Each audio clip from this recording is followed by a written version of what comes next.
रत्नागिरी सिंधुदुर्ग जिल्ह्याची आर्थिक नाडी असलेल्या आंबा ह्या व्यवसायाच्या संदर्भात आज ह्या आंबा बागायतदारांवरती एक मोठं संकट कोसळलेलं आहे.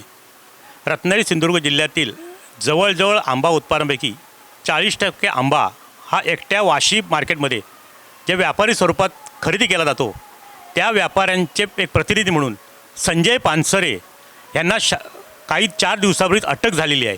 आणि त्या अटकेनंतर आंबा बागायतदारामध्ये एक भयानक आणि भीतीचं वातावरण पसरलं आहे.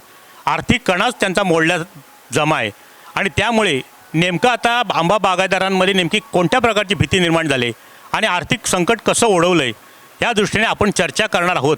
रत्नागिरी तालुक्यातील एक प्रतिष्ठित आंबा बागायतदार काकासाहेब मुळे यांच्याशी आपण चर्चा करूया.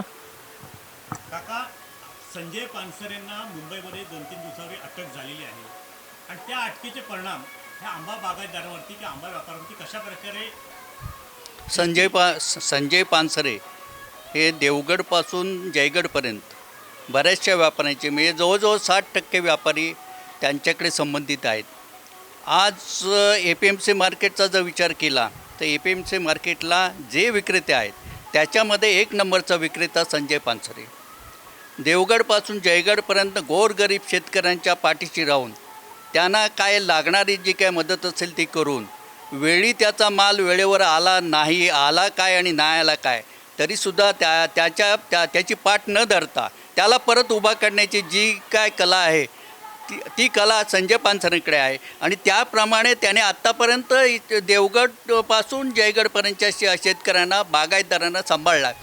आता आज मार्केटमध्ये जवळजवळ रोजची 4 ते 5 हजार पेटी ह्या भागातून त्याच्या संजय पानसरेच्या गाळ्यावरती विक्रीसाठी जाते. अशा परिस्थितीमध्ये त्याला अचानकपणे अटक झाली. कशासाठी झाली, काय झाली, कोणतं कारण आम्हाला काही सांगता येत नाही, कारण आम्ही एक सामान्य शेतकरी आहोत, सामान्य बागायतदार आहोत.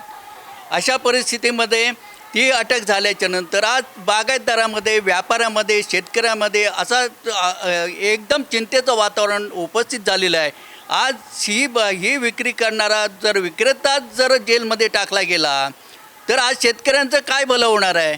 एक तर शेतकरी बागायतदार इतका संकटात आहे, त्याच्यावर एवढी संकट आहेत की ती संकटं तर कमीच झाली, हे आणखीन आता नवीनच संकट उभं केलेलं आहे. आणि ह्या संकटाला सामना करायला आता शेतकरी शेतकरी आता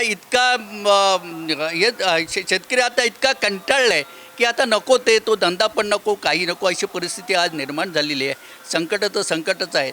आणि अशा परिस्थितीमध्ये ही गोष्ट झाली. दुसरी गोष्ट काय, विक्रीचा विषय तर आहेच, पण ज्यावेळेला मालाची विक्री केली जाते त्यावेळेला पैशाची देवघेवी त्याच प्रमाणात केली जाते आणि त्या शेतकऱ्याला पैसे मिळायचे कसे? आज 4 दिवस झाले अटक झालेला आर्थिक व्यवहार त्यांचे खोळंबले ना. शेतकऱ्याला माल कुठे पाठवायचा? माझा नेहमीचा विक्रेता आहे त्याचं काय, तो तर जेलमध्ये आहे, मग मी माल कुठे पाठवू? आता माल कुठे पाठवायचा हा तर प्रश्न आहेत आणि पैशाची उलाढाल कशी व्हायची हा त्याच्यापेक्षा मोठा प्रश्न भेडसावणार आहे.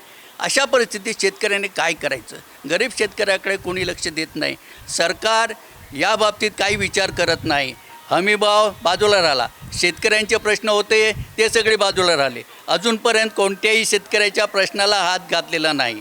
शेतकरी हा शेतकरीच आहे, तो शेवटपर्यंत तसाच राहायचा आहे आणि तसाच राहू द्या की काय असा प्रश्न शेतकऱ्यांना आता पडायला लागलेला आहे. आणि ह्याच्यामध्ये आम्ही लोकांनी काय करायचं? आमचा शेवटी वाली कोण आहे? शेतकऱ्यांचा वाली कोण आहे? बागायतदारांचा वाली कोण आहे? हा प्रश्न आपल्या डोळ्यासमोर सारखा उभा राहतो आहे. आणि ह्याच्यासाठी आमचं मायबाप सरकार, असंच मी आता म्हणतो, मायबाप सरकार याच्यासाठी काही लक्ष देईल का? आणि ह्या माणसाला लवकरात लवकर मोकळा कसा करता येईल? तो कोणत्याही तरी नसेल, काही असो, काही तुमचे त्याचे गुन्हे असतील किंवा काही भ्रष्टाचार असेल, काय असेल आम्हाला माहिती नाही काय ते, पण जे काय होतं ते आत्ताच कसं आलं? ह्या टाईमला ज्या वेळेला आंबा फुल तोडणीमध्ये आला आहे, फुल आंबा जाण्याची वेळ आलेली आहे, आंब्याचं सीझन जोरात चालू झालेलं आहे, अशा वेळेला ह्या मेन शेतकऱ्यांच्या विक्रेत्याला अटक करणं हा शेतकऱ्यांवर एक तऱ्हेचा अन्यायच केलेला आहे.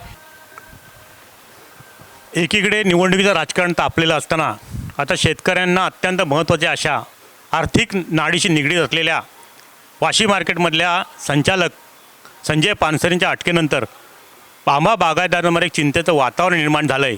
आणि हा मुद्दा कदाचित उद्याच्या निवडणुकीत तापण्याची शक्यता दिसते. एके बाजूला शासनाकडनं कोणतं सहकार्य नाही आणि दुसऱ्या बाजूला अशा प्रकारे शेतकरी अडचणीत आला आहे. त्यामुळे उद्याच्या निवडणुकीत हा मुद्दा तापला तर विशेष नवल वाटायला नको. टाइम्स डिजिटलकरता किशोर मोरेसह दीपक मोहिते, खंडाळा, रत्नागिरी. टाइम्स डिजिटलला लाईक करा, सबस्क्राईब करा, शेअर करा आणि बेल आयकॉन दाबायला विसरू नका. पाहत रहा टाइम्स डिजिटल.